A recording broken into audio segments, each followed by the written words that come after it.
Hello everyone, welcome back to Kozzie Tea. How you been? It's been a while, but I've got new art for you today. I read a book recently titled The Picture of Dorian Gray by Oscar Wilde. And boy, oh boy, oh boy, oh boy, that book is dreadful. Okay, now when I say dreadful, I'm talking about like the happenings of the story. Okay, the book was well written, excellent writing by Mr. Wilde, but the story was devastating. And there was also, you know, some issues, some misogynies, some anti-Semitisms, a couple of those sprinkled throughout. Very tacky, very bad. Don't like any of those things. But it was a good book, objectively speaking. And also, it had a crazy series of events. So this painting is a representation of the look on my face, or what I imagine the look on my face was when I was reading about 2/3 into the book and more of the happenings began to happen. So if you are someone who has The Picture of Dorian Gray on your reading list, you might not want to watch this video. I'm not going to give a full book review, but I am going to say that somebody got killed and that shit was crazy. And then someone else dies at the end of the book, and it's like, holy shit. There was something about this book, though, I couldn't put it down. The way it was written, the dialogue, I'm not like heavy on lots and lots of talking in a book because a lot of times dialogue is really cheesy, but there was a heavy intellectualism going on in the dialogue of this book. It was very much talking for the sake of talking, using words for the purpose, the art of using words, and talking in a way that is to test other people's ability to converse back with you. It was a very intellectual book, but it was also fiction, and it also told a really crazy story about a guy named Dorian Gray who wanted eternal youth and got what he asked for. And of course, didn't work out the way he thought it would. But then he just became a toxic fuck. I mean, that man, oh gosh, that man. Oh, he was just all kinds of fucked up and did all kinds of things and just terrible things. And it was just awful. Oh, it's so bad. So I was not a fan of his choices at all. And I felt all kinds of emotions after the book because it was pseudo horror. It was kind of like a horror novel. I'm not going to lie. It was very horror-y. It was giving horror in a way that I don't particularly enjoy. Like, it was spooky because how did he get eternal youth? What kind of witchcraft is going on? And that lore was never provided. We just knew it happened because there's this painting of him. And the painting, like, it takes all of the toxic shit that he does. So the painting is this monstrosity in the later years of his existence. And I just see this horrific thing in my mind. I enjoyed it. Like, objectively speaking, it's a good book. But, like, the story is just fucking devastating. Okay? In every way possible. So I decided to paint my emotions to kind of laugh at myself a little bit about how seriously I took this novel.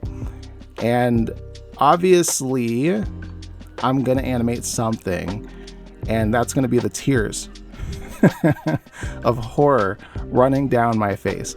Because, oh my God, did I tell you the book was like devastating? Because it was kind of like really crazy. It was just really dreadful. Really dreadful story, really sad, really unfortunate. Felt bad for everybody involved. And yeah. Anywho, it's been really, really cold the past few days, and really cold. And there was all kinds of ice all over my windshield, and boy, oh boy, I just smashed the fuck out of it. I really beat the shit out of that ice on my windshield. And let me tell you, that ice that was on my windshield, it was in bits and bobs when I was done with it. And I just took my brush and I swept it away like the trash it is. Because why is there ice on my windshield? Because it's winter. So I took care of that this morning. I don't know why I'm talking about that. Just thought I'd bring it up. But anyway, They also happen to, and when I say they, I mean the team at Procreate upgraded the Procreate Dreams. And oh my god, I was waiting for this update for like 85 years and have low-key lost interest in Procreate Dreams almost altogether. This Procreate Dreams, I've not used it but for this one animation. They got rid of the flipbook. I don't know what that's about. When you go to the drawing screen, you had this timeline that you could move anywhere on the screen. Now you can't do that. I tried, I wasn't able to move it. It was very frustrating because I kept hitting it with the bottom of my hand and it would add a track to the flipbook. And it's cool that you can do that, but not necessarily in that way. So I don't know how hard it will be for them to allow us to move that around at some point, but hopefully sooner than later they make that decision and bring that back. I also noticed with the select tool, when you select something, it only adds it to the layer. It adds a layer. So you can't like copy and paste it into a new track. You have to select what you want to select and then copy and paste. You can't just copy it. You got to copy and paste it, and that makes a new layer for that. And then you have to take that layer and drag it into a new track in drawing mode in the layers. I don't really know how else to say that. What the hell? Right. It is exactly as it sounds. And that's the problem. That's what's got me fucked up. And to me. Also, it crashed at one point, which was so fun. So I won't complain about it too much, but I will acknowledge the update and that it happened after that. Yeah, I think for how long we've waited for this, the way the select tool exists is not the same way it is in Procreate. So I think if I were to go about business, I would just do it the same way I did before, which is do my drawing in Procreate and then drag everything over. But you're also still dealing with this timeline with the zooming in and the zooming out, and the way that whole thing is, it's just, you know, it's a lot of unnatural movement that the system isn't really able to adapt to how I use it. All this damn AI they keep talking about, and apps can't figure out how I want to use them. That would be nice if they could, but instead they don't. So here we are, and I just have to go about all this a certain way. Now, there is a way to record your timeline, and I don't quite remember off the top of my head how that worked. I was just working with the keyframes on this one and copy and pasting them, because at first I was going to have him crying and then moving back and forth. But the problem with that is I already had the tears drawn out. So to have him rock back and forth, I would have to include the tears with that. And that was just a lot of work for, I think, a Friday night or whatever day it was that I was finishing this video. We're going to take baby steps back into this channel.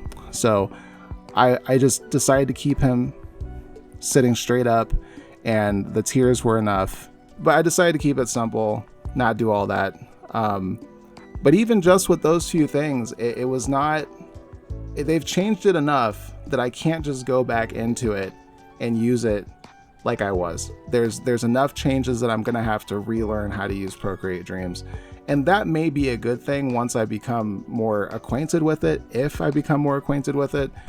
It doesn't seem like the reviews are great. They're not terrible either, but I just don't think that Procreate Dreams is really for what they show when you open the app for the first time.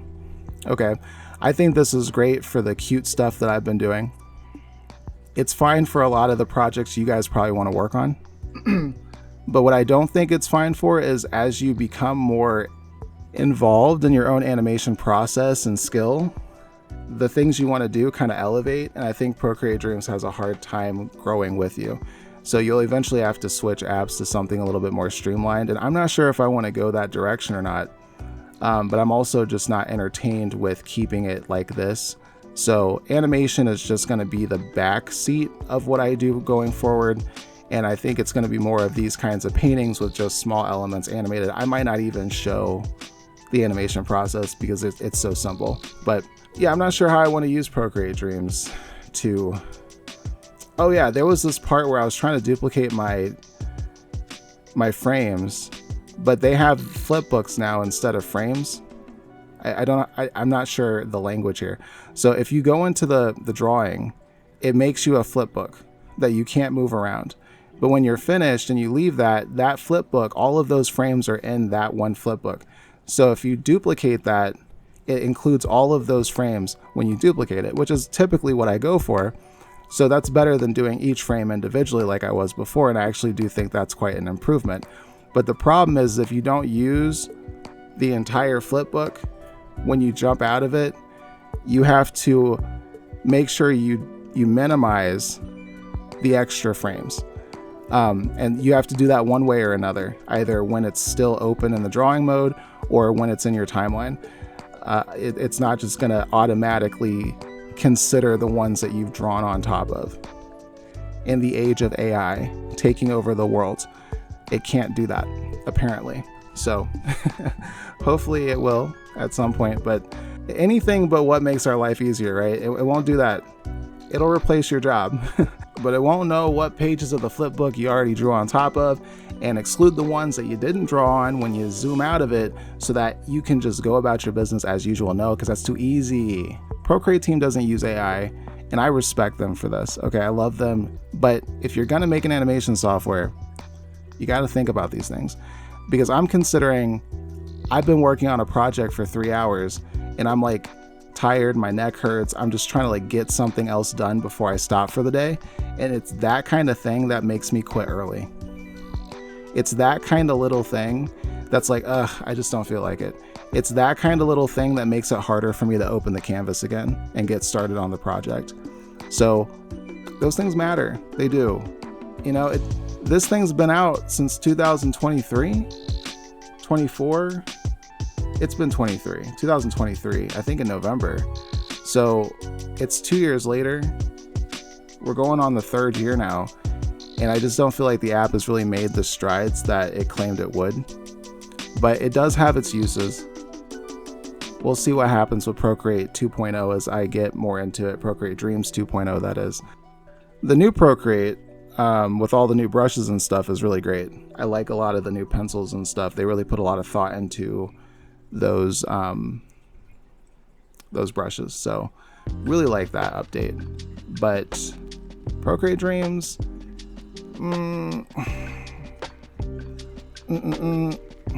I stand by everything I've done, things I've said in the past about it. It just, for me, has not aged well in my life, and I'm probably just growing out of it. So I'm not going to blame them as much as I blame just the course of life, but it's just what's been going on. So anyway, I hope you guys enjoyed the video. That is the painting, that's the animation. And that's the topic of today's video. I read The Picture of Dorian Gray by Oscar Wilde, and this is how I felt about it. So I hope you enjoyed. If you did like the video, leave a comment. Let me know how you doing, how you been. Stay positive as much as you possibly can. Stay busy.